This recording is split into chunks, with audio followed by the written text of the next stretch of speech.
자비실천과 방생을 하면서 치암, 사견을 가지고 배우려 하지 않는 어리석음의 과보. 그러니까 자비실천 방생은 하는데 배우려고 한 세상의 작동 원리를 진리를 부처님의 진리의 가르침을 배우려 하지 않는 그 어리석음의 과보 현상. 자비실천 방생은 해서 복덕은 짓는데 세상의 진리, 부처님의 가르침에 세상의 진리를 배우지 않았을 때, 그래서 어리석었을 때 어떤 현상이 일어나는지 잠깐 소개해 드려 볼게요. 첫 번째, 몸과 얼굴에 인자함이 생겨 사람들과 중생도 두려워하지 않는다. 이거는 이제 자비실천 방생을 했을 때 얻게 되는 과보죠. 그런데 어리석으면, 배우려지 않고 어리석었을 때 어떤 현상이 일어나는가? 몸과 얼굴에 인자함이 생겨 사람들과 중생도 두려워하지 않는데도 불구하고 필요 없이 두려워하고 속세의 고정관념과 혼란을 겪게 되어 고통과 괴로움을 스스로 만들게 된다. 그러니까 자비실천 방생해가지고 몸과 얼굴에 인자함이 생겨요.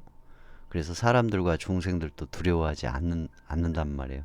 그럼에도 불구하고 스스로 필요 없이 두려워하고 속세의 고정관념과 혼란을 겪게 되어서 고통과 괴로움을 스스로 만든다 이 얘기죠. 어리석으면. 어리석으면. 부처님의 진리의 가르침을 배우지 않으면 그렇게 된다 이거죠. 그리고 두 번째, 중생에 대한 자비 실천으로 사람들과 중생들이 나에게 호의적이 되어서 나를 도와주려는 사람들과 중생들이 항상 있게 되는 과보가 생겨요. 자비실천 방생을 해서. 그런데 부처님의 가르침인 세상의 작동 원리의 진리에 대해서 배우지 않아 어리석으면 중생에 대한 자비 실천으로 사람들과 중생들이 나에게 호전적이 되어 나를 도와주려는 사람들과 중생들이 항상 하는데도 불구하고 스스로 의심하고 거리를 두게 된다. 어리석으면 복이 있어도 스스로 의심하고 거리를 두게 된다. 이렇게 된다는 거죠. 그리고 세 번째, 자신도 모르게 자유롭고 행복한 음과 넉넉한 마음, 행복한 마음이죠. 행복한 마음, 오타가 나왔네요. 행복한 마음.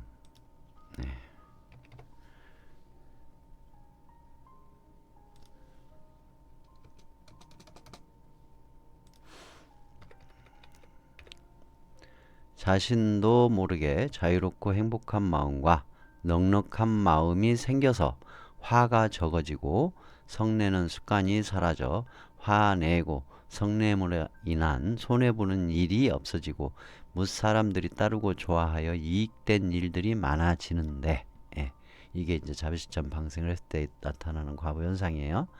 그런데 이제 어떻게 되냐 하면, 자신도 모르게 자유롭고 행복한 마음과 넉넉한 마음이 생겨서 화가 적어지고 성내는 습관이 사라지고 화내고 성냄으로 인한 손해보는 일이 없어지고 무사람들이 따르고 좋아하여 이익된 일들이 많아지는데도 불구하고 더 많은 것을 바라는 조바심으로 인하여 스스로 불만을 만들게 된다.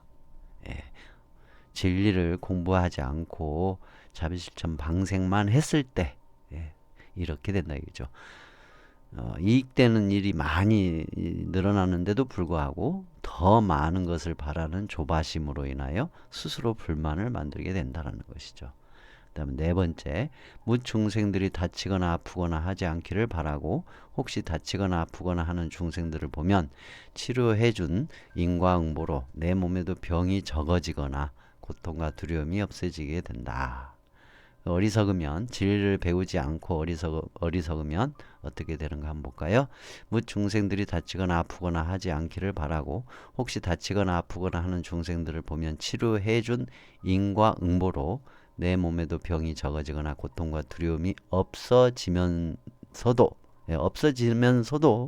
미래에 대한 불안함을 스스로 갖게 된다. 어리석으면 미래에 대한 불안함을 스스로 갖게 된다 이거죠. 그리고 다섯 번째, 죽게 된 중생의 목숨을 구해준 인과응보로 내 수명도 길어진다.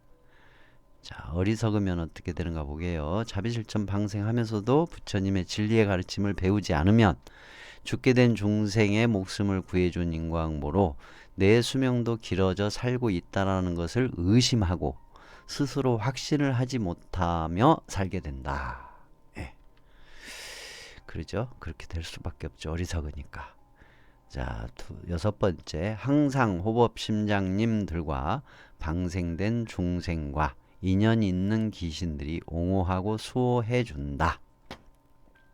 이제 자비실천 방생을 했을 때 이와 같은 과보가 있는데, 자비실천 방생을 하면서도 부처님의 진리의 가르침을 배우지 않고 어리석은 사람은 항상 호법신장님들과 방생된 중생과 인연 있는 귀신들이 옹호하고 수호해 주는 것을 느끼거나 알지 못하여서 스스로 자신감을 잃어버리는 경우가 생긴다. 예. 자비실천 방생에서 복덕이 생겨가지고 좋은 일이 많이 있고 많은 중생들이 옹호하고 또 신장님들도 옹호하고 수호해 주는데도 불구하고 스스로 자신감을 잃어버리는 어리석음을 겪게 된다 이거죠. 스스로 어리석은 행동을 한다는 얘기죠. 일곱 번째, 잠잘 때 쉽게 잠이 들 수 있으며 편안한 잠을 자게 된다. 자비실천 방생했을 때의 과보가 이렇게 만들어지는데 어리석으면 어떻게 되는가 한번 볼까요? 잠잘 때 쉽게 잠이 들 수 있으며 편안한 잠을 잘 수 있는데도 아직 오지 않은 내일이나 미래에 대한 불안함을 스스로 만들어 잠 못 이루는 괴로움을 만들게 된다. 네. 그 다음에 여덟 번째, 원한들이 저절로 풀려 신병에 걸렸어도 나아진다. 원한들이 저절로 풀려 신병이 걸렸어도 나아지고 있는데도 스스로 항상 불안해하고 자신감을 가지려 하지 않고 주저하게 된다. 네, 어리석으면 이와 같이 변화가 일어난다는 거죠. 아홉 번째, 애롭고 고통스러운 길에 들어서는 공포가 없어진다.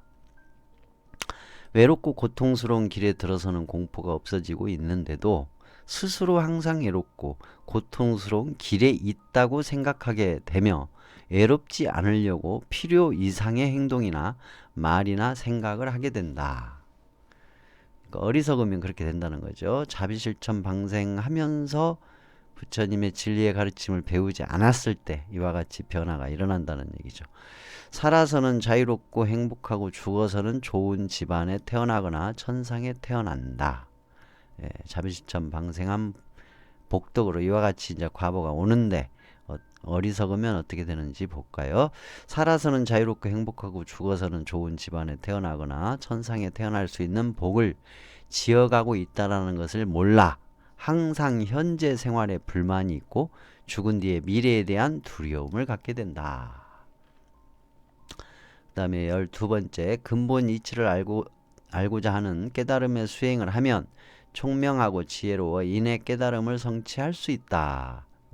이와 같은 좋은 과보가 있는데, 근본 이치를 알고자 하는 깨달음의 수행을 하면 총명하고 지혜로워 인의 깨달음을 성취할 수 있다는 것에 의심이 있어서 뭔가 색다른 수행 방법이나 기발하고 기묘하고 특별한 수행법들을 쫓아 허송세월만 보내게 되고 더욱더 어리석어지는 수행을 하게 된다.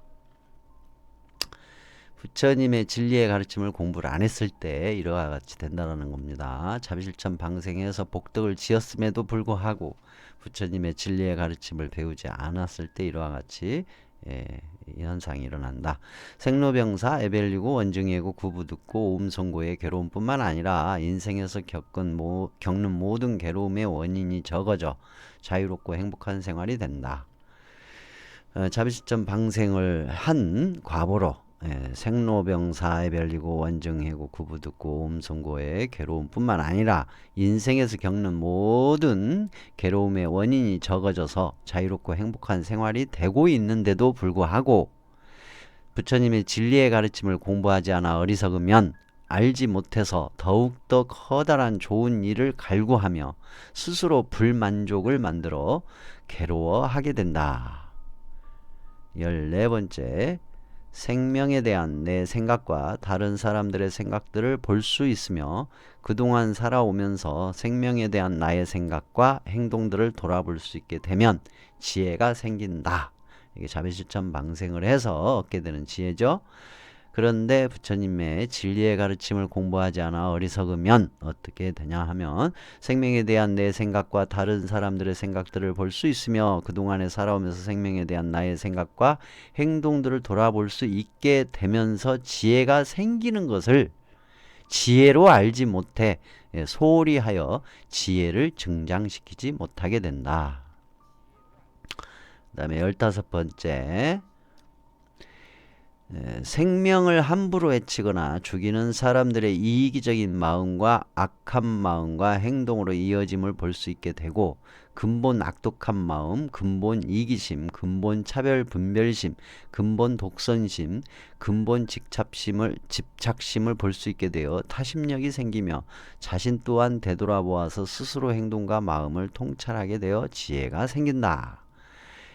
자비실천 방생을 해서 이와 같은 지혜가 생기는데 부처님의 진리의 가르침을 배우지 않아 어리석은 사람은 어떻게 되는가 한번 볼까요? 생명을 함부로 해치거나 죽이는 사람들의 이기적인 마음과 악한 마음과 행동으로 이어짐을 볼 수 있게 되고 근본 악독한 마음, 근본 이기심, 근본 차별 분별심, 근본 독선심, 근본 집착심을 볼 수 있게 되어 타심력이 생기며 자신 또한 되돌아보아서 스스로 행동과 마음을 통찰하게 되어 지혜가 생기는 장애가 일어나 넓고 깊은 지혜로 성장하지 못하게 된다. 16번째, 살생중생의 성품과 처한 상황에 따라 인과응보 작용이 일어남을 볼 수 있다. 그러니까 살생중생의 성품과 처한 상황에 따라 인과응보 작용이 일어남을 볼 수 있게 되는데 자비실천 방생을 하면요. 그런데 부처님의 진리의 가르침을 배우지 않아 어리석은 사람은 자비실천 방생을 함에도 불구하고 어떻게 되냐면 살생중생의 성품과 처한 상황에 따라 인과응보 작용이 일어남을 볼 수 있게 되어 보이는데도 알아차리지 못해 인과응보 현상을 스스로 무시해버리게 되어 지혜가 증장되지 못한다. 그러니까 자비실천 방생을 해서 살생중생의 성품과 처한 상황에 따라 인과응보 작용이 일어남을 볼 수 있게 되어 보이는데도 알아차리지 못한다 이거죠. 부처님의 진리의 가르침을 배우지 못해서 어리석게 되면 어리석은 사람은 인과응보 현상을 스스로 무시해버리게 되어서 지혜가 증장되지 않는다. 그 다음에 17번째, 살생의 방법에 따라 인과응보 작용이 일어남을 볼 수 있다. 살생의 방법에 따라 인과응보 작용이 일어남을 볼 수 있게 되었지만 자기도 모르게 살생 방법에 따른 인과응보 현상을 무관심하게 되어 점차 인과응보 현상을 보지 못하게 되어버린다. 그러니까 부처님의 진리의 가르침을 배우려고 하지 않아서 어리석은 사람은 자비실천 방생을 해서 얻게 되는 이와 같은 살생의 방법에 따라 인과응보 작용을 일어남을 볼 수 있게 되었는데 그거를 무관심하고 나중엔 점차 인과응보 현상을 보지 못하게 되어버린다라는 것이죠. 18번째, 착한 사람, 올바른 사람에 대한 세속의 기준과 근본적인 착한 사람, 올바른 사람에 대한 차이를 알게 되어 지혜가 생긴다. 착한 사람, 올바른 사람에 대한 세속의 기준과 근본적인 착한 사람, 올바른 사람에 대한 차이를 알게 되어 지혜가 생기지만 부처님의 진리의 가르침을 공부하지 않아 어리석은 사람은 스스로 그 지혜를 스스로 그 지혜를 약화시켜 지혜가 퇴화하게 만들어 버린다. 그 다음에 19번째, 깨달음을 구하는 수행의 근본 바탕, 안목과 지혜가 된다. 자비실천 방생을 해서 얻게 되는 과보 중에 하나인데 부처님의 진리의 가르침을 배우지 않아 어리석은 사람은 깨달음을 구하는 수행의 근본 바탕, 안목과 지혜가 만들어져도 사용할 수가 없게 되어 묻혀 있게 된다. 그 다음에 20번째, 20번째. 방생자비의 업이 모두 선업의 원인이 된다. 예. 이제 자비실천 방생을 해서 모두 선업의 원인이 되는데 부처님의 진리의 가르침을 배우지 않고 공부하지 않아서 어리석은 중생은 방생자비의 업이 모두 선업의 원인이 되고 있다라는 것을 알지 못하게 되고 그저 부귀영화만을 바라는 탐욕만이 늘어나게 되어 부귀영화가 늘어나는 생활이 되어도 어리석어져 방생 외에 다른 악업들을 지어 불만에서 벗어나지 못하게 된다. 예. 지금 이 부분은 보면은요. 예, 자비실천 방생을 해서 복덕이 늘어났어요. 그래서 그 복의 현상이 일어나. 예, 복의 현상이 일어나. 그런데도 불구하고 부처님의 진리의 가르침, 불교 교리 공부도 안 하고 그런 어리석은 사람은 아무리 자비실천 방생을 해도 방생자비의 업이 모두 선업의 원인이 되고 있다는 것을 알지 못하고 그저 부귀영화만 바라는 탐욕만이 늘어나게 되어 부귀영화가 늘어나는 생활이 되어도 이게 잘 살게 되어도 어리석어져 방생 외에 다른 악업들, 그러니까 자비실천 방생을 하면서 또 다른 악업들을 지어가지고 불만에서 벗어나지 못하게 된다. 그러한 내용이에요. 그래서 총 20가지의 내용을 알아봤어요. 그러니까 자비실천 방생을 하면서도 부처님의 진리의 가르침을 배우려고도 안 해서 치암 어리석고 사견을 가지고 배우려고 하지 않는 어리석음의 과부 두 가지의 관계성, 그거를 좀 알아봤습니다. 참고하시기 바랍니다.